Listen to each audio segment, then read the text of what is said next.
Glória a Deus, louvado seja o nome do Senhor, e a palavra do Senhor se encontra no livro de Hebreus, capítulo 12, versículo de número 3, que diz assim: Considerai, pois, aquele que suportou traz contradições dos pecadores contra si mesmo, para que não enfraqueçais, desfalecendo em vossos ânimos. Louvado seja o nome do Senhor, glorificado é o nosso Deus. Hebreus 12, 3. Mais do que uma exortação para a igreja, aqui nós temos uma revelação. Aqui nós temos uma revelação por parte do servo do Senhor, que usado pelo Espírito Santo está nos ensinando que a maior estratégia do inimigo é nos fazer desanimar. A arma do inimigo é o desânimo. Um crente desanimado, ele não ora mais, ele não vai mais à igreja. Um crente desanimado não acredita mais no impossível. Um crente desanimado, ele não vai mais, como eu posso dizer, na hora da luta, na hora que vem a batalha. Esse crente desanimado, ele não vai profetizar coisa positiva. Ele não vai profetizar vitória. Ele não vai profetizar que Deus está na vida dele. Mas a tendência é esse crente desanimado abrir a sua boca para profetizar somente derrota e enaltecer a força do inimigo. Então essa é a maior estratégia do adversário para nos derrubar, para nos derrotar, é nos fazer ficar desanimados. Mas o apóstolo, ele diz assim: considerai, pois, aquele que suportou tais contradições dos pecadores contra si mesmo. Aqui nós temos uma grande revelação na palavra de Deus. Uma das maneiras do inimigo nos desanimar é exatamente fazendo com que se levantem pessoas e palavras para nos diminuir. Pessoas e palavras para tirar a importância da nossa vida. Jesus era considerado como filho de um carpinteiro. Ele era filho de carpinteiro. Mas eles mencionavam isso de forma pejorativa para diminuí-lo. Jesus muitas vezes foi chamado de um feiticeiro que trabalhava com Beelzebul, príncipe dos demônios. Muitas vezes Jesus foi chamado de impostor pelos homens. E tudo isso com o intuito de denegri-lo, de diminuí-lo. E muitas vezes é isso que o inimigo faz na minha e na tua vida.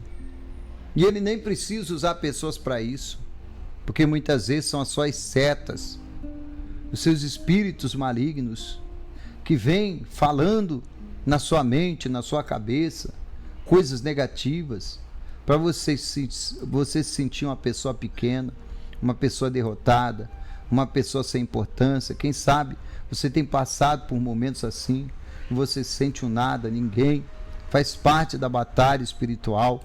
É assim que o inimigo trabalha. Mas a Bíblia diz que nós devemos olhar para Jesus, porque o Senhor Jesus enfrentou tudo isso de cabeça erguida. O Senhor Jesus enfrentou tudo que enfrentou, cheio de fé. Quando Pilatos disse assim: não sabe que eu tenho poder para soltá-lo e tenho poder para matá-lo?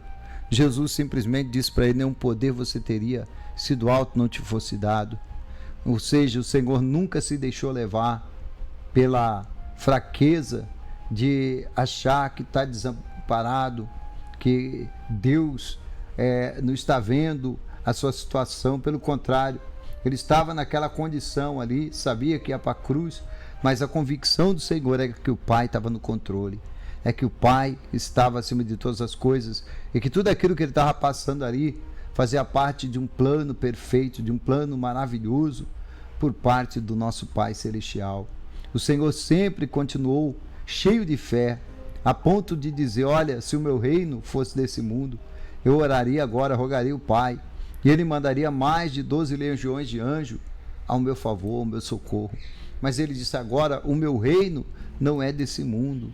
É a mesma coisa que nós devemos pensar quando nós enfrentamos lutas, quando nós enfrentamos barreiras, quando nós enfrentamos dificuldade, quando o inimigo tenta nos diminuir, quando o inimigo tenta fazer com que nós nos sintamos pessoas pequenas, inferiores, é lembrar que o nosso reino não é desse mundo, que nós estamos indo para o lugar perfeito, para um lugar de glória, para um lugar de gozo.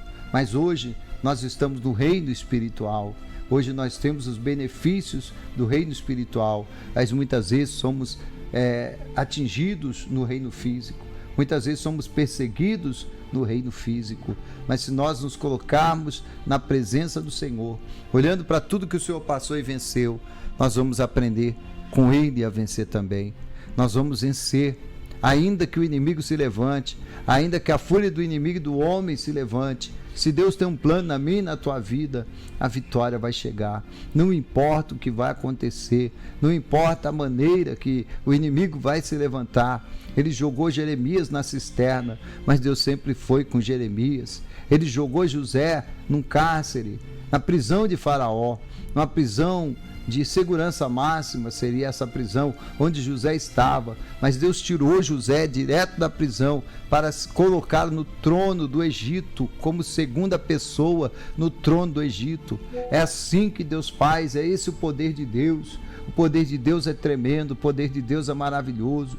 Creia no poder de Deus na tua vida. As tuas lutas são grandes, mas não deixa o teu ânimo enfraquecer, não deixa o desânimo tomar conta do teu coração. Jesus disse: tem de bom ânimo, eu venci. Louvado seja Deus, tem de bom ânimo. Ele repetiu a mesma coisa que foi falado também para Josué. Ele disse: tão somente tem de bom ânimo para Josué, e disse: porque você vai fazer esse povo entrar na terra que eu prometi para os vossos pais, que eu prometi para vocês. Ou seja, Josué estava temeroso, ele estava se achando pequeno demais, ele estava se achando sem capacidade, ele achava assim: olha, quem sou eu perto de Moisés?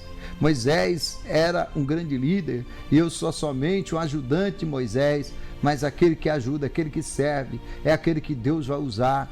E Deus disse então para Josué: olha, tem de bom ânimo, não tenha medo, vai em frente, continue caminhando, porque o Senhor teu Deus é contigo por onde quer que você andar. O Senhor fala com você nessa palavra, Ele é contigo.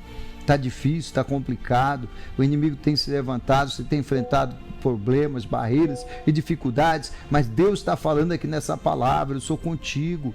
Eu não quero que você se enfraqueça, eu não quero que você desanime, eu quero que você olhe para aquele que na cruz deu o brado de vitória, porque aquele brado está consumado. Não era um brado de tristeza, não era um brado de desânimo, não era um brado de derrota, mas era um brado de vitória. Ele estava dizendo: eu fui até o fim, eu cumpri o propósito, eu enfrentei, suportei todo o processo e tudo está consumado, tudo está consumado. A vitória chegou, o véu vai se rasgar de alto a baixo, vai se abrir o caminho para Deus. Louvado seja o nome do Senhor. Um brado de vitória na cruz, dizendo para Satanás: Satanás, você não conseguiu, você foi derrotado, por mais que você se levantou, mas você foi vencido pelo poder do Senhor, pela fé do Senhor. E essa fé Ele te deu, essa fé está em você, essa fé Deus quer que você use-a, que você a demonstre, aleluia, e que você seja,